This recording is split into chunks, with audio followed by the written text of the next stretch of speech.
4500 ஆண்டுகள். ஆம், மனித வரலாற்றின் பாதிக்கும் மேற்பட்ட காலத்திற்கு இந்த மாபெரும் அமைப்பு அமைதியாக நின்று கொண்டிருக்கிறது. கீசாவின் பெரும் பிரமிடு, எகிப்தின் பார்வோ குஃபுவிற்காக கட்டப்பட்ட இந்த அதிசயம் மனிதகுலத்தின் மிகப்பெரிய பொறியியல் சாதனைகளில் ஒன்று மட்டுமல்ல, உலகின் தீர்க்கப்படாத மிகப்பெரிய மர்மமும் கூட. பல நூற்றாண்டுகளாக தொல்பொருள் ஆராய்ச்சியாளர்கள், வரலாற்றாசிரியர்கள் மற்றும் கொள்ளையர்கள் என பலரும் இதன் உள்ளே நுழைந்துள்ளனர். உள்ளே என்ன இருக்கிறது என்று தங்களுக்கு தெரியும் என்று அவர்கள் நம்பினார்கள். ராஜாவின் அறை, ராணியின் அறை மற்றும் பெரிய கேலரி ஆகியவற்றை தவிர வேறு எதுவும் இல்லை என்று உலகம் நம்பியது. ஆனால் அவர்கள் அனைவரும் தவறு செய்திருக்கலாம். நவம்பர் 2017 உலகம் முழுவதும் ஒரு செய்தி காட்டுத் தீ போல பரவியது. அது வரலாற்றை மாற்றியமைத்தது. ஸ்கேன் பிரமிட்ஸ் என்ற சர்வதேச விஞ்ஞானிகள் குழு ஒரு அதிர்ச்சியூட்டும் அறிவிப்பை வெளியிட்டது. அவர்கள் பிரமிடின் ஒரு கல்லை கூட நகர்த்தவில்லை, ஒரு துளை கூட போடவில்லை. ஆனால் நவீன இயற்பியலின் உதவியுடன் அவர்கள் சுவர்களுக்கு அப்பால் பார்த்தார்கள். அங்கே அந்த பெரும் பிரமிடின் இதய பகுதியில்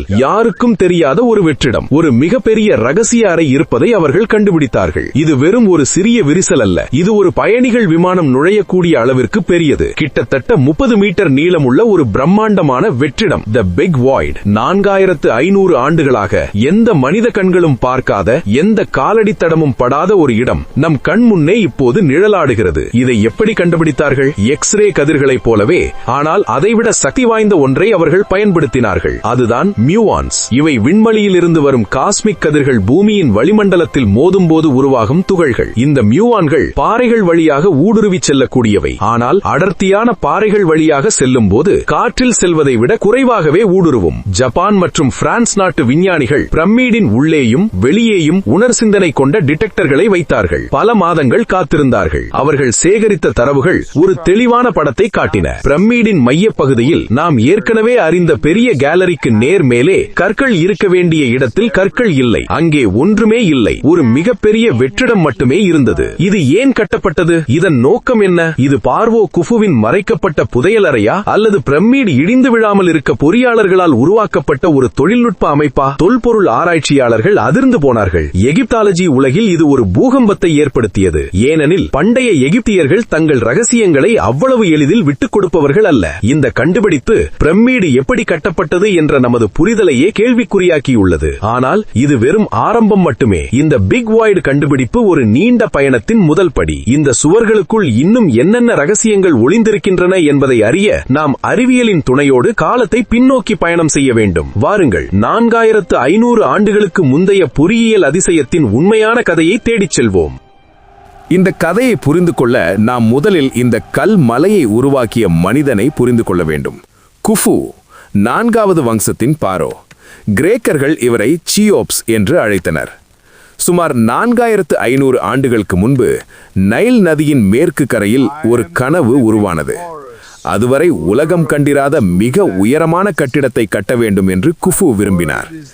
இதற்காக பயன்படுத்தப்பட்ட கற்களின் எண்ணிக்கை வியக்க வைக்கிறது. 23 லட்சம் கற்பாறைகள், ஒவ்வொன்றும் சராசரியாக 2.5 டன் எடை கொண்டவை. சில கற்கள் 15 முதல் 80 டன் வரை எடை கொண்டவை. நவீன கிரேன்கள் இல்லாத, இரும்பு கருவிகள் இல்லாத ஒரு காலத்தில் செம்பு உளி மற்றும் கயிறுகளை மட்டுமே வைத்துக்கொண்டு மனிதர்கள் இதை எப்படி சாதித்தார்கள் என்பது இன்றும் விவாதிக்கப்படும் ஒரு பொறியியல் அதிசயம். ஆனால் இதைவிட பெரிய மர்மம் அதன் உள்ளே என்ன இருக்கிறது என்பதுதான். இன்று நாம் பிரமிடுக்குள் நுழையும் பாதை உண்மையான நுழைவாயில் அல்ல. கிபி 820 பாக்தாத் கலீஃபா அல் மாமூன் புதையலை தேடி வெடி வைத்து உடைத்து உருவாக்கிய பாதை அது. அவர் உள்ளே சென்றபோது அவருக்கு ஏமாற்றமே மிஞ்சியது. பிரமிடிற்குள் மம்மிகளோ தங்க புதையல்களோ இல்லை. ஒருவேளை அவருக்கு முன்னரே அவை கொள்ளையடிக்கப்பட்டிருக்கலாம், அல்லது அவை இன்னும் கண்டுபிடிக்கப்படாமலேயே இருக்கலாம். நமக்கு தெரிந்தவரை பிரமிடிற்குள் 3 முக்கிய அறைகள் உள்ளன. ஒன்று, தரைமட்டத்திற்கு கீழே பாறையை குடைந்து உருவாக்கப்பட்ட முற்றுப்பெறாத நிலத்தடி அறை. 2, நடுவில் உள்ள ஒரு சிறிய அறை. இதை தவறாக ராணியின் அறை என்று அழைக்கிறார்கள். 3, பிரமிடின் மையத்தில் மேலே அமைந்துள்ள ராஜாவின் அறை. இந்த ராஜாவின் அறைக்கு செல்ல 47 மீட்டர் நீளமும் 8 மீட்டர் உயரமும் கொண்ட ஒரு பிரம்மாண்டமான சாய்வு பாதையை கடக்க வேண்டும். அதுதான் பெரிய கேலரி. பண்டைய உலகின் மிகச்சிறந்த கட்டிடக்கலை அமைப்புகளில் இதுவும் ஒன்று. ஆனால் கேள்வியே இதுதான், இவ்வளவு பெரிய பிரமிடில் இந்த 3 அறைகள் மட்டும்தானா உள்ளன? மீதமுள்ள இடங்களில் வெறும் கற்கள் மட்டும்தானா? 2015ஆம் ஆண்டு எகிப்தின் தொல்பொருள் அமைச்சகம் ஒரு துணிச்சலான முடிவை எடுத்தது. பிரமிடை உடைக்காமல் அதன் ரகசியங்களை அறிய வேண்டும் என்று. இதற்காக ஸ்கேன் பிரமிட்ஸ் என்ற திட்டம் தொடங்கப்பட்டது. எகிப்து, பிரான்ஸ், ஜப்பான் மற்றும் கனடா நாட்டு விஞ்ஞானிகள் ஒன்றிணைந்தனர். அவர்கள் பயன்படுத்திய முதல் ஆயுதம் இன்ஃப்ராரெட் தெர்மோகிராஃபி. சூரியன் உதிக்கும் போதும் மறையும் போதும் பிரமிடின் கற்கள் வெப்பமடையும் மற்றும் குளிரும் வேகத்தை அவர்கள் அளவிட்டனர். திடமான கல்லும் காற்றுள்ள வெற்றிடமும் வெப்பத்தை வெவ்வேறாக வெளியிடும். அவர்களின் வெப்ப கேமராக்கள் ஒரு முரண்பாட்டை காட்டின. பிரமிடின் வடக்கு முகத்தில் நுழைவாயிலுக்கு மேலே உள்ள சில கற்கள் மட்டும் மற்ற கற்களை விட அதிக வெப்பத்துடன் இருந்தன. அங்கே காற்று செல்வதற்கான ஒரு வழி இருக்கலாம் என்பதை இது உணர்த்தியது. ஆனால் அது என்னவென்று உறுதியாக தெரியவில்லை. அதை உறுதிப்படுத்த அவர்களுக்கு இன்னும் சக்தி வாய்ந்த தொழில்நுட்பம் தேவைப்பட்டது. இங்குதான் துகள் இயற்பியல் தொல்பொருள் துறைக்கு கை கொடுத்தது. விண்வெளியிலிருந்து பூமிக்கு வரும் காஸ்மிக் கதிர்கள் வளிமண்டலத்தில் மோதி மியூவான்கள் என்ற துகள்களை உருவாக்குகின்றன. இவை எக்ஸ் கதிர்களை போன்றவை, ஆனால் பாறைகளையும் ஊடுருவக்கூடியவை. ஜப்பானின் நகோயா பல்கலைக்கழகம் உருவாக்கிய சிறப்பு தகடுகளை விஞ்ஞானிகள் பிரமிடின் உள்ளே ராணியின் அறைக்கு கொண்டு சென்றார்கள். இது ஒரு எளிய லாஜிக். மேலே வெறும் கற்கள் மட்டும் இருந்தால் குறிப்பிட்ட அளவு மியூவான்கள் மட்டுமே கீழே வரும். ஆனால் மேலே ஒரு வெற்றிடம் அல்லது அறை இருந்தால் மியூவான்கள் தடையின்றி அதிகமாக கீழே வந்து சேரும். இந்த தகடுகள் மாதம் கணக்கில் அங்கேயே வைக்கப்பட்டன. ஒவ்வொரு மியூவானும் அந்த தகட்டில் ஒரு சிறிய தழும்பை ஏற்படுத்தியது. பின்னர் அந்த தகடுகள் ஆய்வகத்திற்கு எடுத்துச் செல்லப்பட்டு ஸ்கேன் செய்யப்பட்டன. முடிவுகள் வந்தபோது விஞ்ஞானிகளால் தங்கள் கண்களையே நம்ப முடியவில்லை. ராணியின் அறைக்கு மேலே வைக்கப்பட்ட டிடெக்டர்கள் எதிர்பார்த்ததை விட அதிக மியூவான்களை பதிவு செய்திருந்தன. அந்த தரவுகள் ஒரு தெளிவான வடிவத்தை காட்டின. பெரிய கேலரிக்கு இணையாக அதற்கு நேர் மேலே சுமார் 30 மீட்டர் நீளமுள்ள ஒரு மிகப்பெரிய வெற்றிடம் தெரிந்தது. இது ஏதோ ஒரு சிறிய கட்டுமான பிழை அல்ல. இது வேண்டுமென்றே கட்டப்பட்ட ஒரு மாபெரும் அமைப்பு. ஆனால் அறிவியலில் ஒரு முறை நிரூபித்தால் போதாது, பிழைகள் இருக்கலாம். எனவே ஜப்பானின் மற்றொரு அமைப்பான KEK அழைக்கப்பட்டது.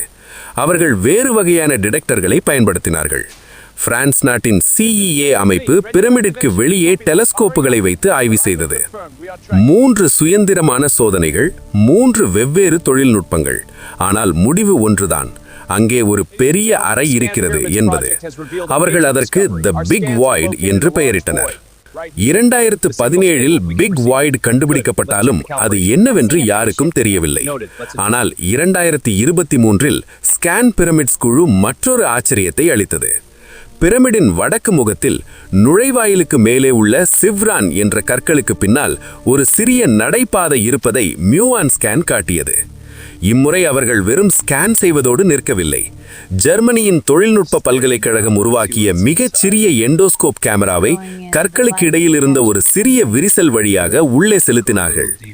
வரலாற்றில் முதல் முறையாக 4500 ஆண்டுகளுக்கு பிறகு அந்த இடத்தை பார்த்தோம். கேமரா உள்ளே சென்றதும் திரையில் தெரிந்த காட்சி உலகையே வியப்பில் ஆழ்த்தியது. அது ஒரு குகை அல்ல, அது மனிதர்களால் செதுக்கப்பட்ட நேர்த்தியான ஒரு நடைபாதை. வடக்கு முக நடைபாதை. 9 மீட்டர் நீளம், 2 மீட்டர் அகலம் கொண்ட அந்த பாதை மேலே ஒரு வளைந்த கூரையை கொண்டிருந்தது. இது யாரோ நடப்பதற்காகவோ அல்லது எதையோ பாதுகாப்பதற்காகவோ கட்டப்பட்ட போல் இருந்தது. ஆனால் அந்த பாதை எங்கே முடிகிறது? அது அடைக்கப்பட்டிருக்கிறது. அதற்கு பின்னால் என்ன இருக்கிறது? இப்பொழுது நம்மிடம் 2 புதிய கண்டுபிடிப்புகள் உள்ளன. ஒன்று, நுழைவாயிலில் உள்ள வடக்கு முக நடைபாதை. 2, பிரமிடின் ஆழத்தில் உள்ள பிரம்மாண்டமான பிக் வாய்ட். தொல்பொருளாரியாளர்களும் பொறியியலாளர்களும் இப்பொழுது பல கோட்பாடுகளை முன்வைக்கிறார்கள். ஒரு சாரர் இது ரிலீவிங் சேம்பர் என்கிறார்கள். அதாவது கீழே உள்ள பெரிய கேலரியின் மீது விழும் பாரத்தை தாங்குவதற்காக கட்டப்பட்ட ஒரு வெற்றிடம் என்று கூறுகிறார்கள். பிரமிடின் பிரம்மாண்டமான எடையை சமன் செய்ய இது தேவைப்பட்டிருக்கலாம். ஆனால் மற்றொரு சாரர் இதை மறுக்கிறார்கள். பாரத்தை தாங்குவதற்கு இவ்வளவு பெரிய 30 மீட்டர் நீளமுள்ள ஒரு அறை தேவையில்லை. மேலும் இது ராஜாவின் அறைக்கு மேலே உள்ள கட்டுமான போல் இல்லை. இது ஒரு தனித்துவமான வடிவமைப்பு.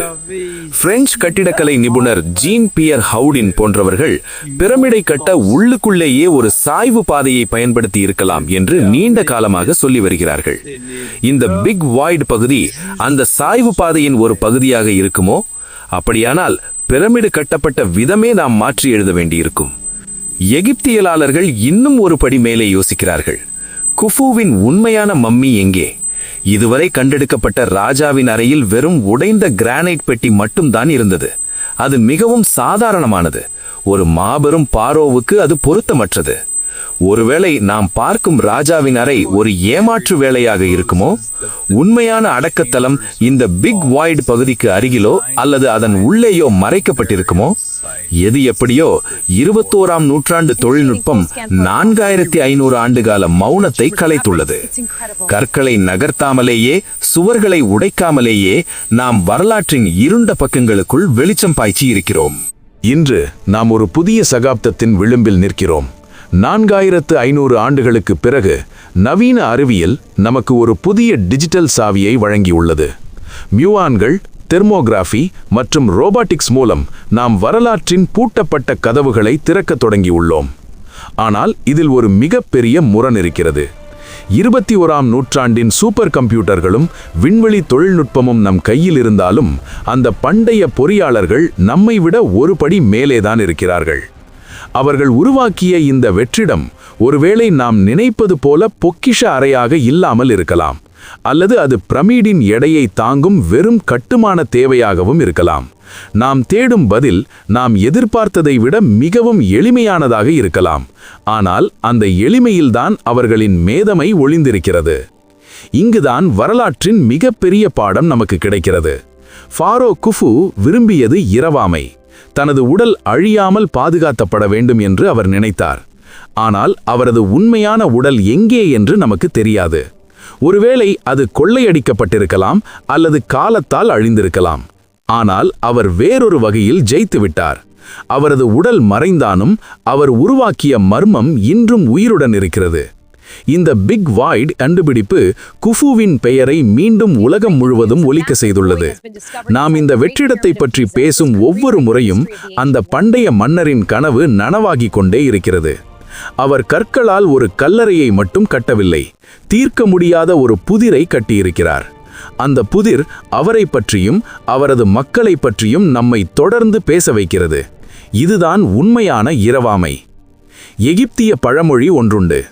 மனிதன் காலத்தை நினைத்து அஞ்சுகிறான், ஆனால் காலமே பிரமிடுகளை நினைத்து அஞ்சுகிறது. தொழில்நுட்பம் வளர வளர நாம் பிரமிடின் ஒவ்வொரு கல்லையும் ஸ்கேன் செய்யலாம், ஒவ்வொரு வெற்றிடத்தையும் வரைபடமாக்கலாம். ஆனால் கீசாவின் பெரும் பிரமிடு தனது ரகசியங்களை அவ்வளவு எளிதில் விட்டு கொடுக்காது. அந்த வெற்றிடம் நமக்கு சொல்லும் செய்தி ஒன்றுதான். நாம் இன்னும் கற்றுக்கொள்ள வேண்டியது நிறைய இருக்கிறது. மனிதகுலத்தின் அறிவுத் தேடல் ஒருபோதும் முடிவடைவதில்லை. பண்டைய உலகின் கடைசி அதிசயம் இன்றும் கம்பீரமாக, அமைதியாக தனது மௌனத்தின் மூலம் நம்மிடம் பேசிக்கொண்டே இருக்கிறது. இந்த வீடியோ பிடித்திருந்தால் லைக் செய்யுங்கள், ஷேர் செய்யுங்கள், சப்ஸ்கிரைப் செய்யுங்கள். மேலும் தமிழ் வரலாற்று ஆவணப்படங்களுக்கு பெல் ஐகானை அழுத்துங்கள். உங்கள் கருத்துக்கள் மற்றும் பரிந்துரைகளை கமெண்ட் செக்ஷனில் பகிருங்கள். அடுத்து எந்த வரலாற்று நபரை பற்றி வீடியோ வேண்டும் என்று சொல்லுங்கள்.